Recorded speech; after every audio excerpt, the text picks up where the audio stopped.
ദൈവത്തിരുനാമം മഹത്വപ്പെടുമാറാകട്ടെ. പ്രസക്തമായൊരു പ്രമേയമാണ് ഇവിടെ തിരഞ്ഞെടുക്കപ്പെട്ടിരിക്കുന്നത്. അത് ഒത്തിരി പ്രാവശ്യം പറഞ്ഞാലേ ഉൾക്കൊള്ളുന്നു, അതുപോലെ പ്രസക്തമാണ്. കാരണം ദൈവസഭ ഇന്ന് പൊതുവെ ഒരു ചെറിയ അളവിലെങ്കിലും തെറ്റിദ്ധരിച്ചിരിക്കുന്ന ഒരു വിഷയമാണിതെന്ന് ഞാൻ പറയുമ്പോൾ നിരുത്തരവാദപരമായൊരു പ്രസ്താവനയാണെന്ന് നിങ്ങൾ കരുതരുത്. വളരെ ആലോചിച്ച ശേഷം മാത്രം പറഞ്ഞൊരു കാര്യമാണ്. ഞാൻ തുടരുന്നതിന് മുമ്പ് ഒരു വാക്ക് നിങ്ങളെ ഒന്ന് ഓർപ്പിച്ചോട്ടെ. കർത്താവിൻ്റെ ഓരോ വൈകിയാൽ ഈ 3 ദിവസം നമ്മൾ ഒന്നിച്ചിവിടെയുണ്ട്. ഇതൊരു സെമിനാറാണ്. ഇതിൻ്റെ സ്കെഡ്യൂൾ നിയമിച്ചിരിക്കുന്ന ദൈവദാസന്മാർ തന്നെ ചോദ്യോത്തരത്തിനായി സമയം വേർതിരിച്ചിട്ടുണ്ട്. ഞാൻ അവരെ അഭിനന്ദിക്കുന്നു. ഏതെങ്കിലും കാരണവശാൽ എൻ്റെ വാക്കുകളിൽ എന്തെങ്കിലും അവ്യക്തതയുണ്ടായാലോ അല്ല ഞാൻ പറയുന്ന ഏതെങ്കിലും കാര്യം നിങ്ങൾക്ക് യോജിക്കാൻ ബുദ്ധിമുട്ടായി തോന്നിയാലോ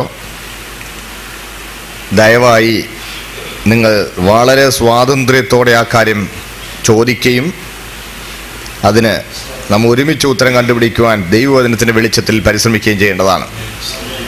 അതിന് നിങ്ങൾക്ക് അവസരമുണ്ടായിരിക്കും. ഞാൻ ക്ലാസ് എടുക്കുമ്പോൾ ചിലപ്പോൾ ഇങ്ങനെ വരാറുണ്ടേ, നിങ്ങളെ ഒന്ന് പ്രോത്സാഹിപ്പിക്കാൻ വേണ്ടി പറയുക. നമ്മുടെ ഇടയിൽ ഒരു പറച്ചിലില്ലേ, അതങ്ങ് പള്ളി പറഞ്ഞാൽ മതിയെന്ന് ഇല്ലേ? അതുകൊണ്ടാണ് ഇന്ന് പറയുന്നത് രക്ഷപ്പെട്ടു പോകുന്നത്. അങ്ങനെ ഒരു പ്രയോഗമുള്ളതുണ്ട്. എപ്പോഴാണ് അത് പറയുന്നത്? പള്ളി പറഞ്ഞാൽ മതി എപ്പോഴാണ് പറയുന്നത്? തിരിച്ച് ചോദ്യം ഉണ്ടാകാൻ പാടില്ലെന്നും ചോദിച്ചാൽ പറഞ്ഞവൻ കഷ്ടത്തിലാകുമെന്നുമുള്ള സാഹചര്യമുള്ളപ്പോഴാണ് അത് പറയുന്നത്. നമ്മളുടെ ആ ചിന്ത അങ്ങ് മാറ്റി വെച്ചേക്കും. ഇത് പള്ളി പറഞ്ഞാണെന്ന് വിചാരിക്കണ്ട, ഇത് പള്ളിക്കൂടത്തിൽ പറഞ്ഞതാണെന്ന് വെച്ചോളൂ. ഇതൊരു ബൈബിൾ സ്കൂളാണല്ലോ. അതുകൊണ്ട് ന്യായമായി നിങ്ങൾക്കുണ്ടാകുന്ന സംശയങ്ങൾ ദയവായി ചോദിക്കണം. മാത്രമല്ല, ഞാനിവിടുന്ന് പോയി കഴിഞ്ഞ് കർത്താവിന് ഓരോ വൈകിയാൽ 3 ദിവസം കഴിഞ്ഞ് പോയി കഴിഞ്ഞിട്ട് പിന്നെ എന്തെങ്കിലും പറയാനുണ്ടെങ്കിൽ എന്നോട് പറയണം. സ്തോത്രം. കാരണം അതിപ്രധാനമായ വിഷയത്തിൽ സംശയം ശേഷിപ്പിക്കരുത്. അതുകൊണ്ട് ആ കാര്യത്തിൽ നിങ്ങളെ ഞാൻ പ്രോത്സാഹിപ്പിച്ചുകൊണ്ട് ഈ വിഷയത്തിലേക്ക് കടക്കുകയാണ്. പരിശുദ്ധാത്മാവ്, ആ വാക്ക് പറയുമ്പോൾ തന്നെ ഉള്ളിലൊരു സന്തോഷം തോന്നുന്നുണ്ടല്ലേ? എനിക്ക് തോന്നുന്നുണ്ട്. സ്തോത്രം. പരിശുദ്ധാത്മാവ് ത്രിയേക ദൈവത്തിൽ 3 ആളത്വങ്ങൾ ഉൾക്കൊള്ളുന്നുവെന്ന് നാം തിരുവെഴുത്തിൽ നിന്ന് ഗ്രഹിക്കുന്നു.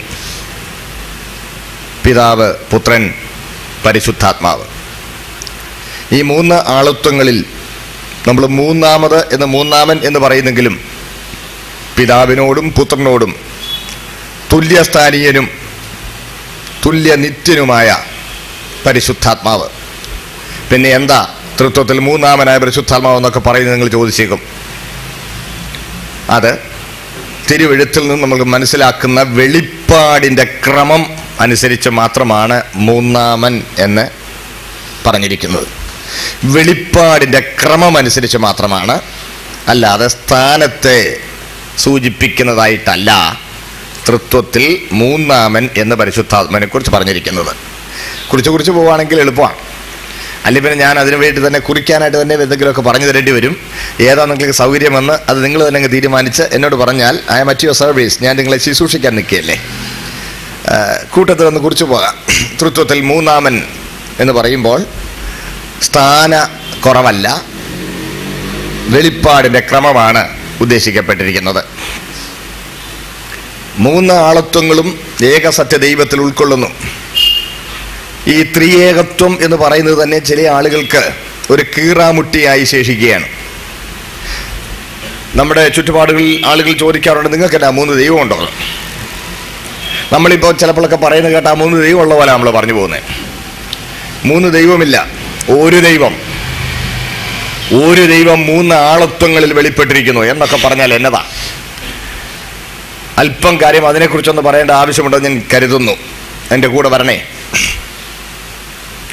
ഇതര മതങ്ങളിൽ ദൈവത്തെക്കുറിച്ച് നൽകിയിരിക്കുന്ന വെളിപ്പാടിൽ നിന്നും വ്യത്യസ്തമാണ് വിശുദ്ധ തിരുവെഴുത്ത് ദൈവവചനത്തിൽ, ബൈബിളിൽ ദൈവത്തെക്കുറിച്ച് നൽകിയിരിക്കുന്ന വെളിപ്പാട്. നമ്മൾ പൊതുവെ ഇങ്ങനെ പറഞ്ഞ് കേൾക്കാറുണ്ട്, പലരും പല പേരിൽ വിളിക്കുന്നെങ്കിലും ദൈവം ഒന്നേ ഉള്ളൂ. ഞാൻ ഓർക്കുന്നു, സ്കൂളിൽ പഠിച്ചപ്പം ഒരു ശ്ലോകം ഞങ്ങളെ കൊണ്ട് അവിടെ ചൊല്ലിക്കുമായിരുന്നു. എന്നും രാവിലെ പ്രാർത്ഥനയ്ക്ക് ഞങ്ങൾ ചൊല്ലുന്നൊരു ശ്ലോകമുണ്ടായിരുന്നു. ശ്രീബുദ്ധൻ, ഭഗവാൻ, ക്രിസ്തു, ഹള്ളാ, ശ്രീ പരമേശ്വരൻ, ശ്രീകൃഷ്ണൻ എന്നീ പേരോതി നിന്നെ വാഴ്ത്തുന്നു നാട്ടുകാർ. എല്ലാം ഭവാൻ ഒരാളെന്ന് ഞങ്ങൾക്കൊക്കെ അറിഞ്ഞിടാം, ഞങ്ങളെ കാത്തുകൊള്ളേണം കരുണാവാരിധേ ഭവാൻ എന്ന് പറഞ്ഞ് ഞങ്ങളൊരു പാട്ട് ഞങ്ങളെ കൊണ്ടന്ന് പാടിക്കുമായിരുന്നു. മതമൈത്രി, സാമൂഹ്യ ഐക്യത, ഇതൊക്കെ പരിപോഷിപ്പിക്കപ്പെടാൻ നല്ല ഒരാശയമാണെന്ന് നമുക്ക് അതിനെ അംഗീകരിക്കാമെങ്കിലും അതൊരസത്യമാണ്. കാരണം പേരിൽ പലതായി അറിയപ്പെടുന്നെങ്കിലും ദൈവം ഒന്നേ ഉള്ളൂ എന്ന് പറയുമ്പോൾ പേരിൽ മാത്രമല്ല പ്രകൃതത്തിലും വൈരുദ്ധ്യങ്ങളുള്ള ആളത്വങ്ങളായിട്ടാണ് ഈ ദൈവങ്ങളെ മതഗ്രന്ഥങ്ങൾ ചിത്രീകരിക്കുന്നത്. ശരിയല്ലേ? പ്രകൃതത്തിൽ വൈരുദ്ധ്യങ്ങളുണ്ട്. അതുകൊണ്ട് ഒരു ദൈവത്തെ വേദപുസ്തകം വെളിപ്പെടുത്തുമ്പോൾ വേദപുസ്തകത്തിൽ പറയുന്ന ദൈവവും ഖുറാനിൽ പറയുന്ന അള്ളാഹുവും മറ്റ് മതഗ്രന്ഥങ്ങളിൽ പറയുന്ന പരമേശ്വരനും ദൈവവും ഇതെല്ലാം ഒന്നാണെന്ന് ഒരിക്കലും തെറ്റായി ധരിക്കരുത്. ഇതര മതഗ്രന്ഥങ്ങളിലെ ദൈവ വെളിപ്പാട് തികച്ചും വിഭിന്നങ്ങളാണ്. വേദപുസ്തകം ദൈവവചനത്തെക്കുറിച്ച് പറഞ്ഞിരിക്കുന്നത് എന്താണെന്നുള്ളതാണ് പ്രധാനമായും ശ്രദ്ധേയമായിരിക്കുന്നത്. വേദപുസ്തകം ദൈവത്തെക്കുറിച്ച് പറഞ്ഞിരിക്കുന്നത് ത്രിയേക ദൈവം. ത്രിത്വം എന്ന വാക്ക് ഒഴിവാക്കുന്നതാണ് നല്ലതെന്നാണ് ചില വേദപണ്ഡിതന്മാരുടെ അഭിപ്രായം. ത്രിയേകൻ എന്ന് തന്നെ പറയണം, ട്രയൂണിറ്റി എന്ന് പറയണമെന്നാണ് ചില വേദപണ്ഡിതന്മാർ അഭിപ്രായപ്പെട്ടിരിക്കുന്നത്. എനിക്കും അതിനോടാണ് യോജിപ്പ്. ട്രയൂണിറ്റി, 3 കൂടി 1, 3 ആളത്വങ്ങളിൽ വെളിപ്പെട്ടിരിക്കുന്ന ഏക സത്യ